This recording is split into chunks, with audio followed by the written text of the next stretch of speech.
চাটখিলে পোরকোট ইউনিয়নের ৬ নং ওয়ার্ডে কবির বাড়ির হেনজা মিয়া পুত্র সৌদি প্রবাসীর মীর হোসেন স্বরাজ ট্রাক্টর গাড়ি বিভিন্ন কৌশল অবলম্বন করে নিয়ে যায় পার্শ্ববর্তী কানাইয়ের বাড়ির মৃত হোসেন আহমেদের পুত্র জহির উদ্দিন।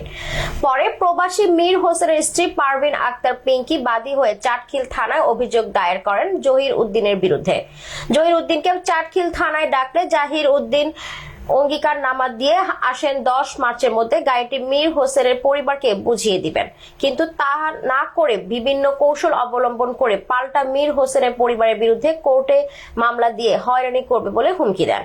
প্রবাসী মীর হোসেন স্ত্রী পারভিন আক্তার পিঙ্কি ও মীর হোসেনের পিতা হেনজা মিয়া গাড়ির ফেরত পাওয়ার জন্য নোয়াখালী 1 আসনের এমপি HM ইব্রাহিম ও চাটখিল থানা পুলিশ নিকট জোর দাবি জানান। আসসালামু আলাইকুম এমপি সাহেব, আমি দরজাবাজার হয়ে বাড়ি, আমি হেনজা ব্যাপারী কইলে ব্যাকে চিনি।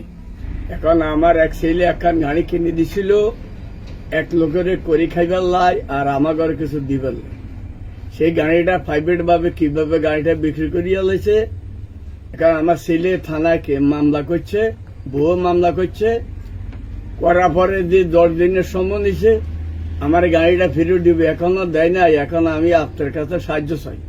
আমাদের বাড়ি চাটখিল থানা 10 গড়িয়া আমাদের গ্রাম। আমি একজন প্রবাসীর স্ত্রী, আমার হাজবেন্ডের নাম মীর হোসেন, আমাদের বাড়ি কবির বাড়ি। আমাদের ঘর বানানোর জন্য একটা মিস্ত্রি আমরা আনছি। উনি আসছে, আসার পর ঘরে কিছু টুকটাক কাজ করছে। কাজ করার পর উনি আমাদের বিশ্বাস লাগিয়ে অনেক কাজ করছে। আমরা যা যা করতে বলছি সব করছে।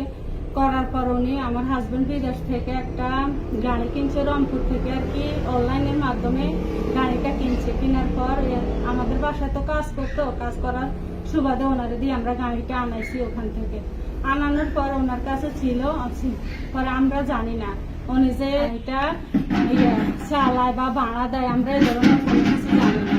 1 টাকা সে আমাদেরকে দেয় নাই, দেয় নাই। আরো গাড়ি কোনদিন নষ্ট হয়েছে, চালাইছে নিগা, ভাড়া খাইছে হিগা, কোনদিন গাড়ি নষ্ট হয়েছে, কি হয়েছে না হয়েছে, আরো উল্টা ওনার কাছ থেকে প্রায় 3-4 লাখ টাকা আরো বিভিন্ন ভাবে সে নিছে। আমার কাছ থেকেও নিছে প্রায় 50,000 টাকার মতো। এই গাড়ি ঠিক করাইব কথা কয়ে নিছে। আমগরে মাসে 15,000 টাকা করে দিব কইছে, আর যাওয়া হিগেও কিছু টুকটাক নিব, যেহেতু হিগে রাতের দিকে নিব।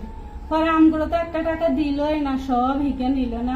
আমদিকে আব্বু ফোন দিছে, কয় এমনি জয়ের তুই গাড়িটা কিরে, তুই আমার গাড়ি এমনি চালাস, আমার 1 টাকা দেস না, গাড়ি দিয়ে তুই চালাস। পরে কাকা কই আমি গাড়ি চালাই। পরে একজনের বাড়ির কাছে রাখছে গাড়ি, এটা আমরা দেখছি অনেক 2-3 মাস গাড়ি এটা ওখানে আসছিল।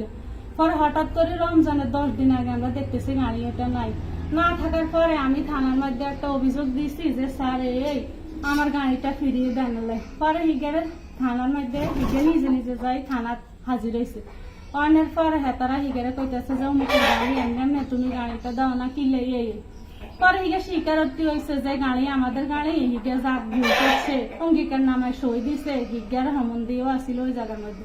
পরে সই দিয়ে হিগে কি করছে, কইছে গাড়িটা আম করে দিব 10 দিনের মধ্যে। 10 দিন যাই, পরে আবার কিছু 25 দিন পরে দিব। 25 দিনের মাথা এখনো কোনো গাড়িও দেয় না, কিছুও দেয় না। আর বিভিন্ন ভাবে হুমকি ধমকি দিই সে একটা হয়রানি করতেছে আমাদেরকে। উনি হচ্ছে অসুস্থ, বুঝছেন, ওনারা নিয়ে আমার এমনিতেই খুব একটা টেনশন। ইব্রাহিমের ভাইয়ের কাছে আমার আকুল আবেদন, আমি যেন আমার এই গাড়িটা ফিরে পাই। আমি শুনছি উনি খুব ভালো মানুষ, উনি খুব ভালো। তাই আমি ওনার কাছে আমার দাবি, প্রশাসন সবার কাছে আমার দাবি যে আমার এই গাড়িটা যেন ফিরিয়ে দেয়। আমার হাজবেন্ড এই গাড়িটা নিয়ে খুব অসুস্থ, আমরাও এই গাড়িটার পিছনে খুব দৌড়াইতেছি, আমরা যেন এই গাড়িটা ফিরে পাই।